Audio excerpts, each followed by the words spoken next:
Hi అండి. నమస్తే. నేను మీ Vaishnavi. Welcome back to foodies light. ఈరోజు రెసిపీ వచ్చేసి ఇన్స్టెంట్గా 10 నిమిషాల్లో కలాకండ్ని ఎలా తయారు చేసుకోవాలో చూపిస్తాను. జనరల్గా కలాకండ్ని చేసుకోవాలంటే చాలా టైం పడుతుంది. అలానే పాలు విరిగేదాకా వెయిట్ చేయాలి కదా. అలా కాకుండా సింపుల్గా తక్కువ టైంలో అయిపోవాలంటే ఈ ప్రాసెస్ని ఒక్కసారి ట్రై చేయండి. ఇది అచ్చం బయట స్వీట్ షాప్లో కలాకండ్ ఎలా అయితే ఉంటుందో అలానే సాఫ్ట్గా గుల్లగుల్లగా వస్తుందండి. సో లేట్ చేయకుండా కలాకండ్ని సింపుల్గా ఎలా చేసుకోవాలో చూసిద్దాం. ఫస్ట్ అడుగు మందంగా ఉన్న నాన్ స్టిక్ ప్యాన్ కానీ లేదంటే కడాయిని కానీ తీసుకోండి.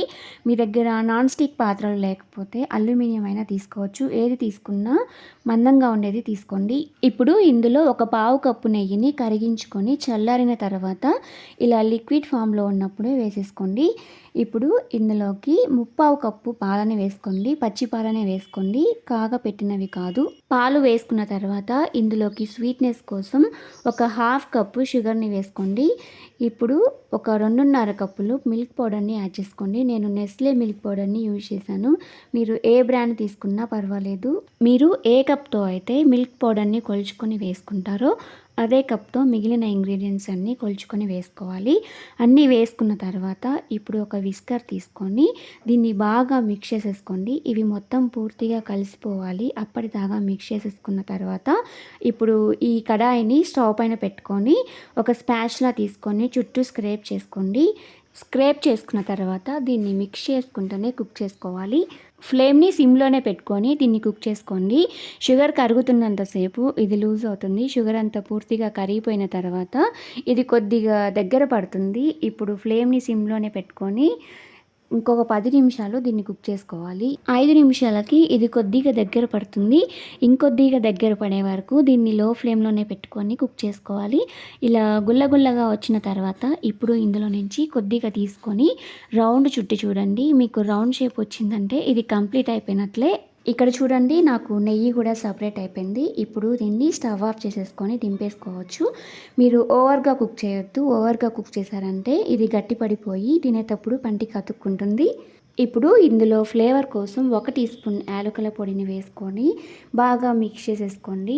మిక్స్ చేసుకున్న తర్వాత ఇప్పుడు ఒక ట్రే తీసుకోండి. మీ దగ్గర ట్రే లేకపోతే రెక్టాంగిల్ షేప్ కానీ లేదంటే స్క్వేర్ షేప్లో ఉన్న బాక్స్ని తీసుకొని అందులోకి 1 టీ స్పూన్ నెయ్యిని వేసుకొని బ్రష్ తీసుకొని చుట్టూ సైడ్స్కి అప్లై చేసేసుకోండి.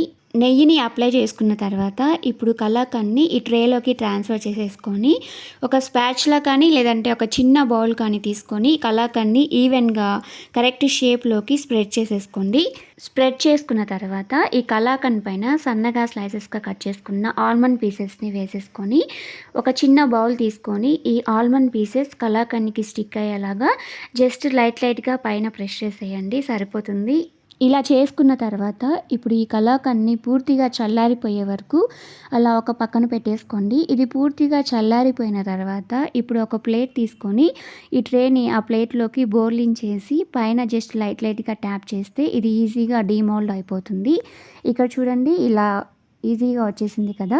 డీమోల్డ్ చేసుకున్న తర్వాత ఇక్కడ నేను చూపిస్తున్నట్లుగా ఈ ప్లేట్ పైన ఇంకొక ప్లేట్ బోర్లించేసి ఈ కలాకండ్ని రివర్స్ చేసేసుకోండి. ఇప్పుడు నైఫ్ తీసుకొని దీన్ని స్క్వేర్ షేప్లో కానీ లేదంటే రెక్టాంగులర్ షేప్లో కానీ కట్ చేసేసుకోండి. ఈ మెథడ్ మీకు నచ్చితే తప్పకుండా ఒక లైక్ చేయండి. మీ ఫ్రెండ్స్కి రిలేటివ్స్కి షేర్ చేయండి. మీరు కూడా డెఫినెట్గా ట్రై చేసి మీకు ఎలా వచ్చిందో నాకు కామెంట్ చేయండి. మరెన్నో మంచి ఇంట్రెస్టింగ్ రెసిపీస్ కోసం ఫుడీస్ లైట్ ఛానల్ని షేర్ చేసి సబ్స్క్రైబ్ చేసేసుకోండి.